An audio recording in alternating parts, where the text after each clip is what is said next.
Hello everyone, thank you very much for having me.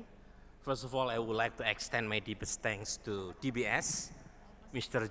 Chu Chong, for the opportunity to speak here. I am so honored to be here to discuss, to share some key political development in Indonesia. And I will have some slides to share with you. So I will have about 35 minutes to talk about domestic politics, and my presentation will be divided into two parts. First, I will be discussing geopolitical issues, the rise of protectionism, trade wars, and its implication to the Indonesian economy and politics. And the second one, it's about Indonesian politics, especially domestic politics. What should the government do to ensure the Indonesian economy is not affected, and so forth and so on. So allow me to speak in Bahasa, just like Pak Ruslan Ruslani mentioned earlier, most of you Indonesian, and I'm more convenient to speak in Bahasa when talking about politics. Okay, so this one. Jadi dunia makin multipolar. Jadi Pax Americana yang terjadi sejak Perang Dunia Kedua, di mana Amerika Serikat menjadi satu-satunya kekuatan dunia, belakangan mendapatkan tantangan luar biasa. Dan ini menjadi ciri khas dunia belakangan ini, di mana China muncul sebagai kekuatan baru. Dan dalam teori HI, ketika dunia makin multipolar, kemungkinan terjadinya gesekan dan perang itu semakin besar. Di Perang Dunia Pertama, Perang Dunia Kedua itu terjadi karena Eropa dalam keadaan anarchic state. Tidak ada negara yang dominan di Eropa. Prancis merasa lebih unggul ketimbang Inggris dan Jerman. Jerman juga merasa hal yang sama. Jadi multipolarity ini suatu hal yang luar biasa menjadi ancaman. Dan kalau kita lihat data ini data menunjukkan memang kalau GDP per kapita sebagai jaminannya atau hitungannya Amerika masih di atas, tetapi kalau di-adjust dengan PPP, Purchasing Power Parity, itu terlihat China sudah mulai menyalip Amerika. Terutama yang warna merah, itu ada new estimate, baik dari IMF maupun Bank Dunia, sudah menunjukkan China is leading. So China is now establishing as a new global force, terutama soal ekonomi. Dan kolega saya mengatakan ini pula yang menjadi dasar buat Trump untuk melakukan satu kebijakan, termasuk soal tarif, terutama untuk meriset mengenai perkembangan baru terkait dengan China. Makanya negara-negara yang dihajar dengan tarif yang tinggi itu umumnya adalah negara-negara yang dianggap sebagai proksinya Cina. Jangan lupa Trump periode pertama sudah menerapkan tarif buat China. Sebagian perusahaan pindah ke Kambodia, pindah ke Laos, pindah ke Vietnam. Nah, negara-negara semacam ini yang kemudian mendapatkan tarif yang luar biasa tinggi. Nah, masalahnya adalah Trump punya keterbatasan waktu. Karena kalau misalnya efek dari perang tarif ini tidak segera diselesaikan, secara politik tahun depan ada midterm election di Amerika Serikat. Dan efek dari perang tarif sudah menurunkan tingkat pertumbuhan ekonomi di Amerika. Prediksi 2,8 jadi 1,8%. Inflasi kemungkinan naik. Pak Hatib Basir saya kira sudah sangat baik menjelaskan. Kalau misalnya inflasi naik akibat dari perang tarif, ya, tentu punya efek elektoral yang luar biasa besar buat Partai Republikan. Ted Cruz baru saja mengeluarkan pernyataan yang menarik. Dia bilang Republican Party will be suffering a lot. So the midterm election next year will be bloodbath for Republican Party if Trump fail to address masalah akibat dari kenaikan Trump tarif.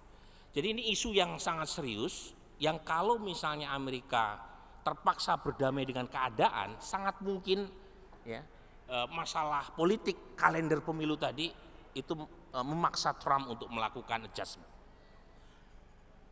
Nah, termasuk isu yang berkaitan dengan konflik yang berkelanjutan, yang terakhir adalah Pakistan dengan India, dan untuk pertama kali China berhasil menunjukkan pesawat tempurnya. Sebelumnya banyak kritik yang dialamatkan ke China karena dianggap pesawat tempurnya tidak pernah diuji untuk melawan persenjataan modern dari Barat.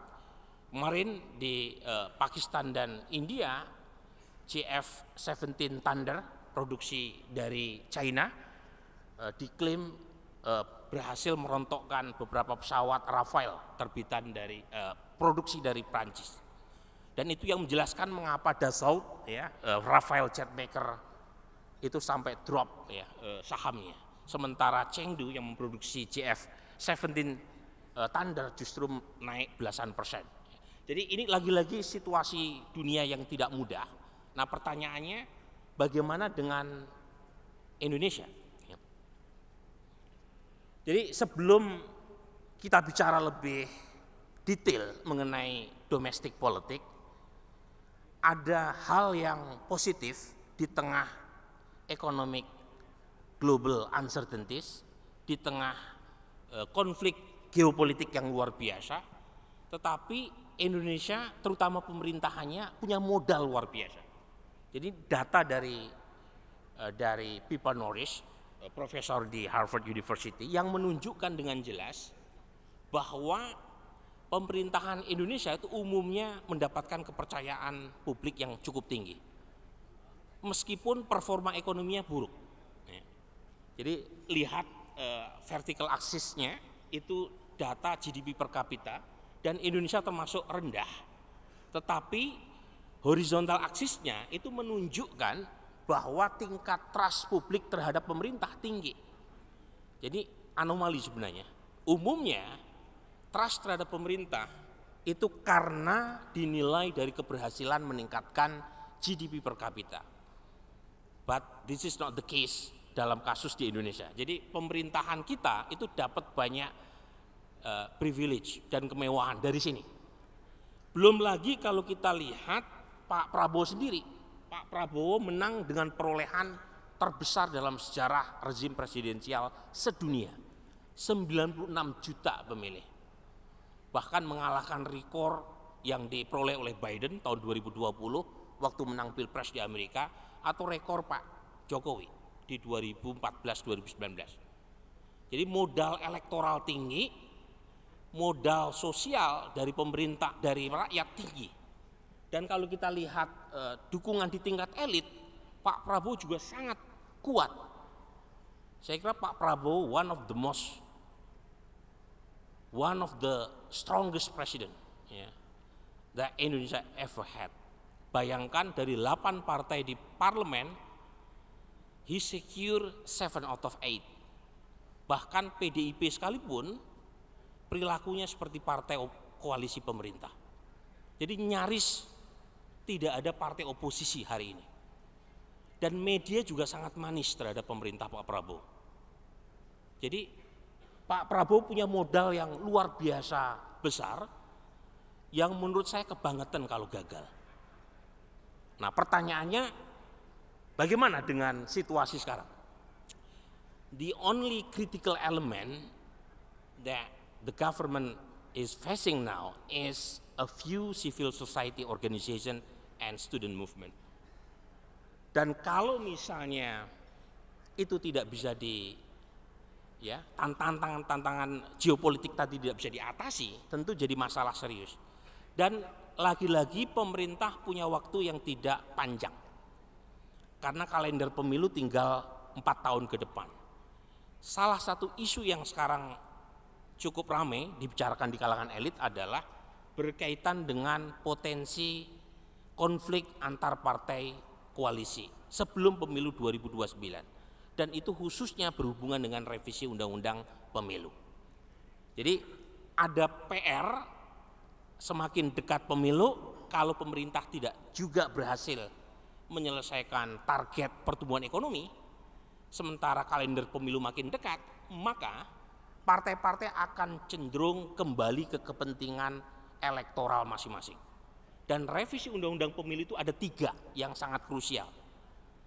Dan Pak Prabowo memutuskan untuk menunda pengesahan revisi undang-undang pemilu karena potensial membuat pecah koalisi di internal pemerintah. Yang pertama adalah revisi berkaitan dengan sistem pemilu. Gerindra setuju sistem pemilu kembali ke proporsional tertutup. Jadi dalam kertas suara cuma ada partai. Dan itu ketemu dengan kepentingan PDI Perjuangan. Konon persetujuan itu dibangun ketika Pak Prabowo berkunjung ke rumah Ibu Mega.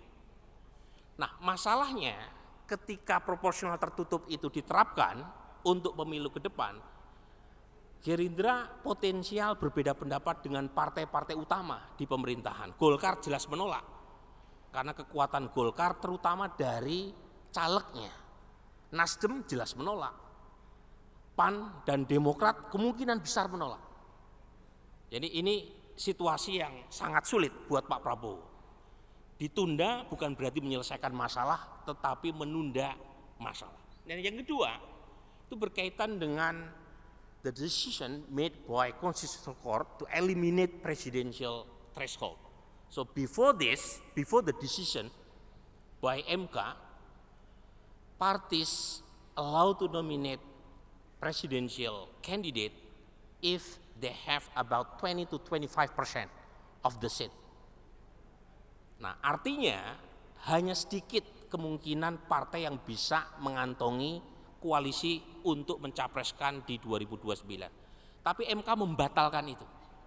Jadi 2029 jangankan partai yang lolos PT, bahkan partai yang tidak lolos PT sekalipun, tetapi sah sebagai peserta pemilu 2029, mereka bisa mencapreskan pasangan. Nah, itu yang kemudian membuat Pak Prabowo buru-buru mengumumkan statement dalam acara Munas Gerindra terakhir, yaitu koalisi permanen. Jadi dikunci supaya partai-partai pendukungnya tidak berpikir capres lain di luar dari Pak Prabowo. Apakah itu berhasil? Berhasil untuk saat ini. Tapi saya yakin ke depan masing-masing partai koalisi berpikir untuk kepentingan masing-masing. Ya, kita bisa flashback ke 2024, Nasdem dan PKB, partai yang sangat loyal kepada Pak Jokowi, mendapatkan banyak kursi menteri, ujungnya pun mencapreskan Anies Baswedan yang jelas tidak satu hati dengan Pak Jokowi. Tetapi untuk kepentingan elektoral Nasdem dan PKB, Anies mendapatkan tiket. Nah, skenario itu sangat mungkin terjadi di 2029 nanti. Dan terakhir, lagi-lagi ini isu yang sangat membelah di internal koalisi, yaitu distrik magnitude. Sekarang kursi per dapil yang diperbutkan itu 3 sampai 12. Sangat besar. Ada ide dari partai-partai besar, kali ini Golkar satu kata dengan Gerindra dan PDIP untuk memperkecil distrik magnitude.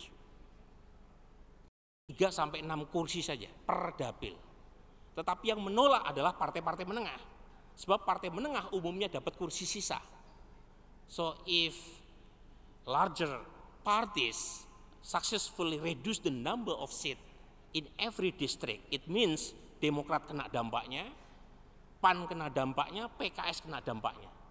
Nah, ini lagi-lagi 3 isu utama yang sampai sekarang membelah partai koalisi, dan karenanya Pak Prabowo menunda revisi undang-undang pemilu. Padahal seharusnya tahun ini harus segera diselesaikan.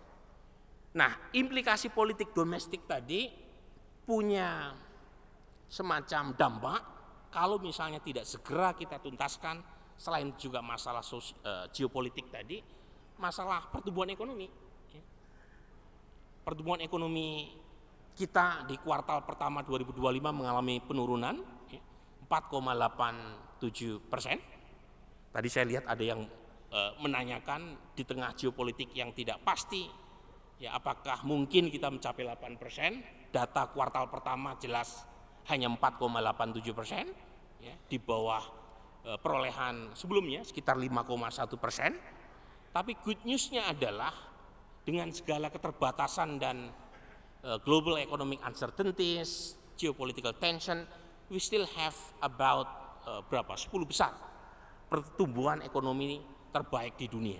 Meskipun lagi-lagi angkanya tidak sebesar tahun sebelumnya. Dan Bank Dunia juga sudah mengoreksi ya, pertumbuhan ekonomi dari 5,1 sekarang tinggal 4,7. Tadi saya mendengar BI pun memprediksi pertumbuhan ekonomi kita tidak seperti yang diestimasi sebelumnya. Ini juga lagi-lagi menunjukkan PR, saya tidak mau bicara panjang soal ini, tapi poinnya adalah ada stall selama beberapa tahun terakhir terkait dengan GDP per kapita dibanding parity relatif to OECD. Tentu isu yang tadi Pak Hatip sampaikan itu clear, yaitu soal productivity, itu PR besar. Kita pernah mengalami peningkatan cukup tajam dari tahun 2000 sampai 2012, it's good news. Reformasi ternyata punya dampak cukup positif buat ekonomi, tetapi beberapa tahun terakhir terjadi stagnasi. Nah ini PR, beda sekali misalnya kalau kita bandingkan dengan China. Jadi lagi-lagi banyak sekali PR yang dialami oleh pemerintah, ya, dan mereka tidak punya kemewahan banyak, punya waktu untuk melakukan reform minimal 2 tahun sebelum pemilu 2029. Tetapi reform itu pun ya, kalau tidak segera dilakukan dan tidak punya dampaknya, ekonomi memburuk, itu punya efek terhadap popularitas Presiden Prabowo. Jadi ekonomi sangat krusial untuk menentukan approval rating, dan kalau misalnya waktu yang tersedia tidak cukup, popularitas Pak Prabowo terdampak oleh menurunnya approval rating, itu tentu punya implikasi politik yang lebih jauh, termasuk soliditas partai-partai koalisi. Nah, ada dua ya, hal yang menjadi isu utama, ya, menjadi signature-nya pemerintahan sekarang. Pertama soal MBG, isu yang muncul adalah sentralisasi pelaksanaan, dan yang kedua adalah serapan anggaran MBG yang masih sangat rendah. Awal Mei cuma 3% dari total 71T yang dialokasikan untuk tahun ini. Jadi kalaupun toh kemudian ditambah 100 triliun menjadi 171, tetapi kalau serapannya masih rendah, tentu dampak ekonominya seperti yang tadi Pak Hasim sampaikan itu menjadi minimal. Jadi saat yang sama kenaikan anggaran buat MBG itu dengan didapatkan melalui efisiensi anggaran. Jadi lagi-lagi ada banyak hal yang harus segera dikalkulasi ulang menurut saya. Kalau misalnya untuk menyediakan anggaran buat MBG harus melakukan semacam efisiensi yang punya implikasi ekonomi, tapi saat yang sama serapannya sangat rendah, tentu harusnya jadi buat pertimbangan buat pemerintah, apakah MBG dana yang tersedia bisa dikembalikan misalnya tanpa harus menambah, toh serapannya juga kecil, ataukah misalnya MBG diprioritaskan hanya ke wilayah atau anak-anak yang betul-betul membutuhkan. Kemudian yang soal Danantara, saya kira kita udah banyak sekali ya tadi mendengar apa yang disampaikan oleh Pak Rosan Roslani, ya. Tapi lagi-lagi isunya adalah governance.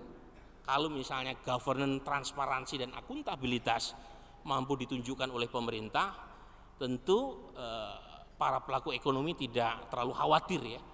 Karena sekarang ini kan banyak sekali sinyalemen yang berkaitan dengan apakah Danantara akan mengikuti model seperti 1MDB di Malaysia ataukah model seperti Temasek.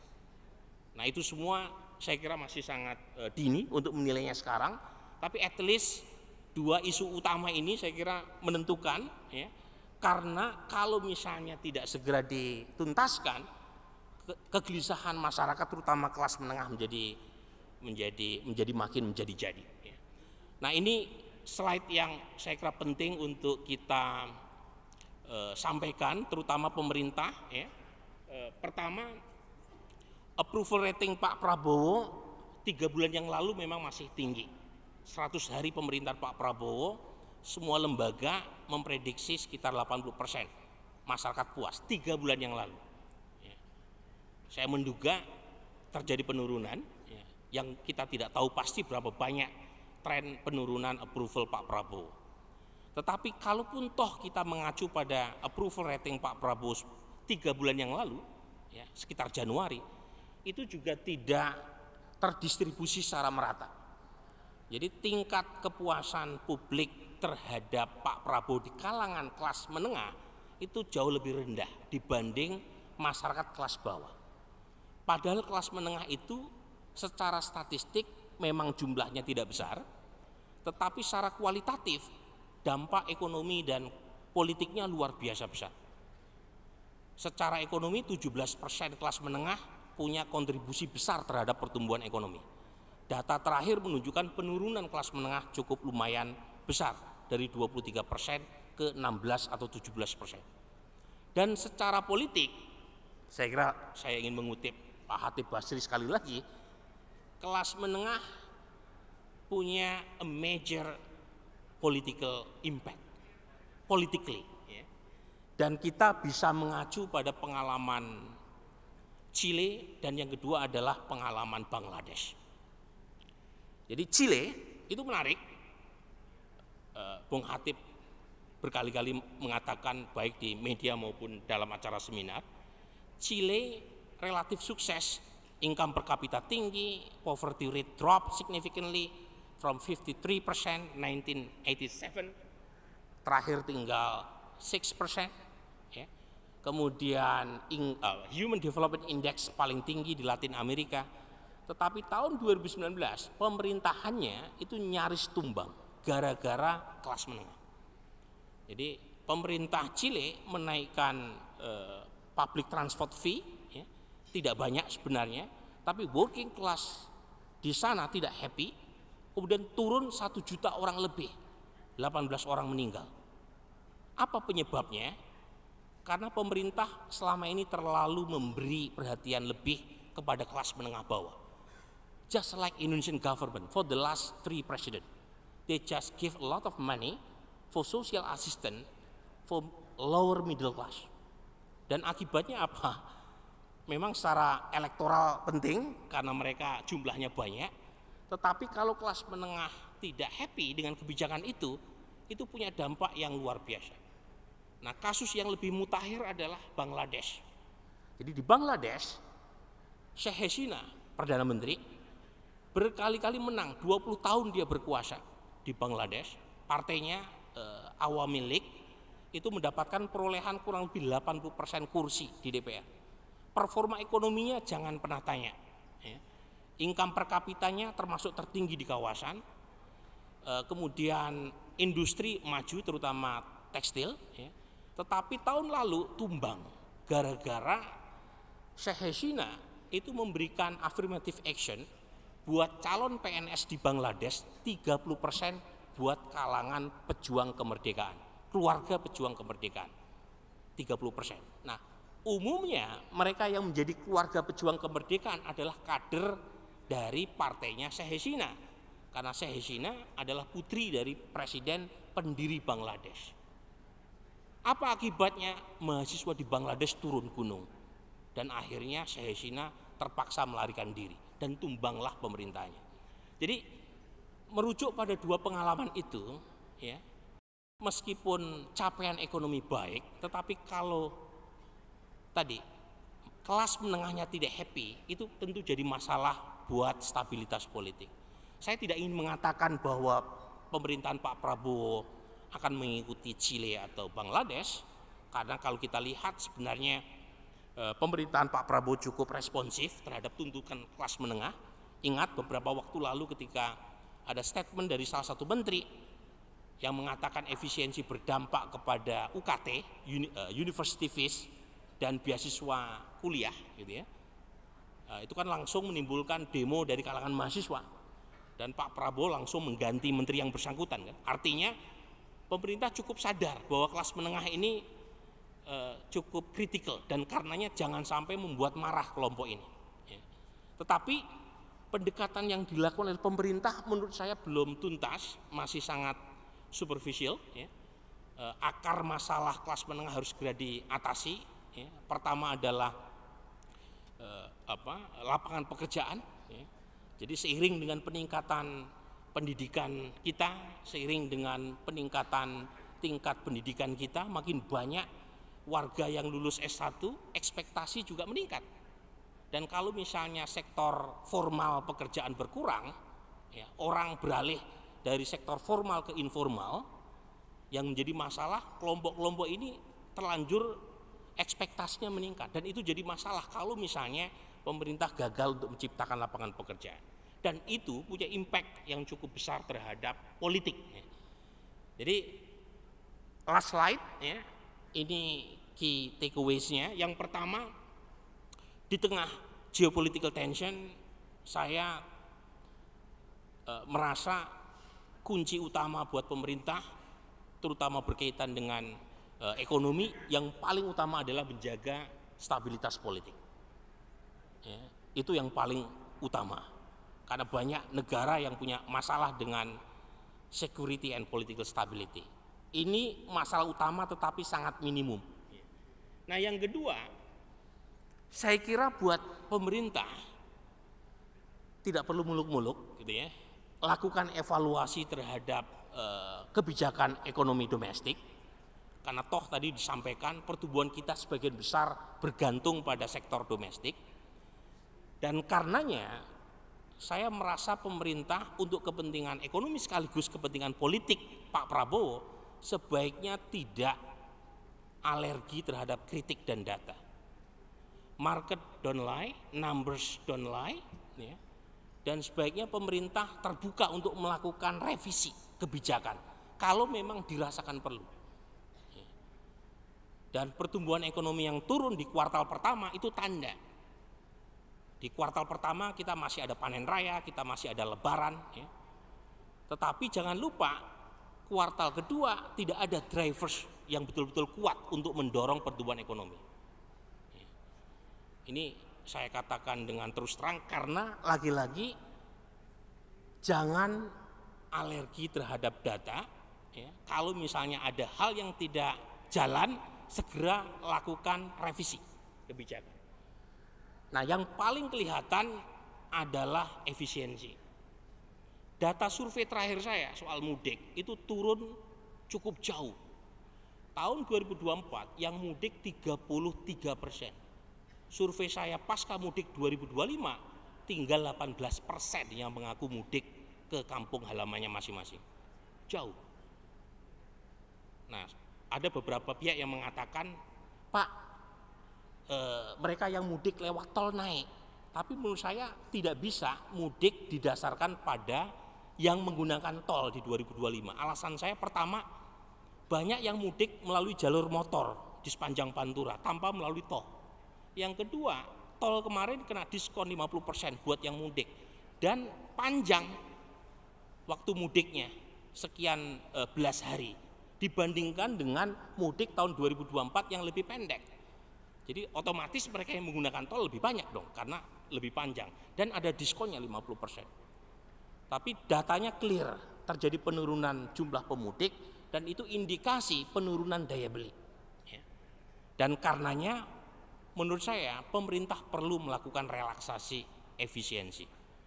Karena tidak semua hal yang berkaitan dengan apa yang sekarang diblokir oleh pemerintah itu nggak bisa seluruhnya ditiadakan. Harus realistis bahwa rapat kadang-kadang perlu juga di hotel, ya. Dan itu untuk memberikan sinyal terutama buat pelaku ekonomi bahwa pemerintah cukup mendengar, gitu ya, apa yang sekarang terjadi di lapangan, ya. Ada banyak yang merasa wait and see, ada banyak pengusaha yang bilang ke saya tiarap, ya. Karena mereka menunggu sinyal, menunggu gesture dari pemerintah. Nah, yang kedua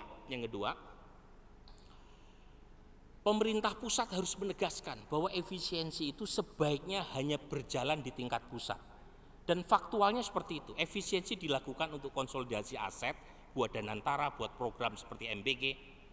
Tetapi pemerintah daerah sebaiknya tidak melakukan efisiensi. Alasannya simple, ya.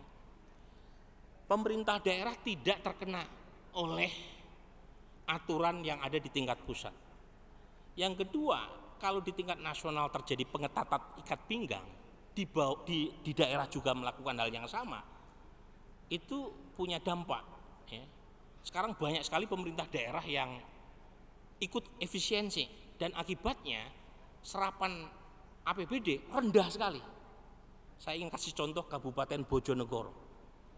Itu kabupaten PAD per tahunnya 8 triliun rupiah karena ada blok cepu di sana. Serapannya sejak kepala daerahnya dilantik Februari tahun lalu less than 1%. Karena lelang awalnya belum dimulai waktu PJ memegang jabatan di banyak tempat. Jadi semuanya starting from the scratch. Dan kalau kemudian mereka mengikuti kebijakan efisiensi di tingkat nasional, kebayang kira-kira ya. Nah ini contoh lagi-lagi gitu ya, yang menurut saya perlu ya, sambil mencari jalan, gitu ya, mencari jalan untuk menyiasati keadaan. Dan saya kira pengusaha punya banyak akal ya, untuk menyiasati keadaan itu. Ya. Ada beberapa yang mengatakan ada yang masuk lewat jalur Singapura gitu ya, untuk bisa ekspor ke Amerika Serikat karena Singapura tarifnya cuma 10%. Ada lagi yang masuk melalui jalur Timor Leste, itu kan menarik tuh. Pabriknya di Indonesia gitu. Jadi ini lagi-lagi karena kita para pelaku ekonomi, saya kira salah satu makhluk Tuhan yang paling rasional di muka bumi gitu kan. Angka adalah angka, data adalah data. Meskipun kita tahu pemerintah sudah berusaha menenangkan market, tetapi fact ya, do not carry your feeling. Kalau angkanya seperti itu ya mereka akan rasional. Nah karenanya pemerintah perlu ya, untuk melakukan adjustment kalau misalnya ada yang doesn't work di lapangan. Dan terakhir, implementasi kebijakan luar negeri yang seimbang. Dan ini penting karena kita sudah masuk BRICS dan perlu memberikan sinyal kepada Barat bahwa masuknya Indonesia ke BRICS itu bukan berarti Indonesia masuk dalam poros ideologis bersama China dan Rusia. Ya. Kita perlu meniru India masuk menjadi bagian dari BRICS, tetapi kepentingan pragmatis yang lebih penting, sehingga tidak menimbulkan masalah terutama buat Amerika dan Eropa. Sembari ini yang terakhir, ya, mempercepat keanggotaan kita di OECD ya, untuk geopolitical balance. Saya kira itu. Terima kasih sekali lagi. Ini ada pertanyaan dari Pigeon Hall ya. Baik, terima kasih. Assalamualaikum warahmatullahi wabarakatuh. Terima kasih Bapak Burhanuddin Muhtadi. Kita ada beberapa pertanyaan yang sudah masuk, seperti kita bisa lihat bersama Bapak Ibu sekalian. Ada 2 pertanyaan, silahkan dijawab. Yang pertama adalah apakah Bapak setuju bahwa korupsi adalah problem terbesar di Indonesia untuk mencapai 8% economic growth and Indonesia Emas 2045. Menurut Bapak apa concrete actions yang perlu dilakukan pemerintah untuk ini? Ya, ini masalah yang sangat besar. Dan bertahun-tahun kita gagal melakukan perubahan yang signifikan, terutama terkait dengan pemberantasan korupsi. Ya. Jadi indeks korupsi kita merosot dibanding sebelumnya, terutama sejak revisi Undang-Undang KPK. Pemerintah saya kira perlu menunjukkan sikap yang lebih jelas, ya, terutama berkaitan dengan mereka-mereka yang berada di dalam kekuasaan. Ya. Jadi jangan sampai pemerintah tidak memberikan gesture yang memuaskan terkait dengan agenda pemberantasan korupsi. Jadi pemberantasan korupsi harus jadi agenda penting, ya, bukan sekedar dari sisi punitif, tetapi yang paling penting justru dari sisi preventif, ya, menciptakan satu sistem, satu environment yang memungkinkan buat pelaksanaan good governance, ya, dan yang bebas dari isu korupsi.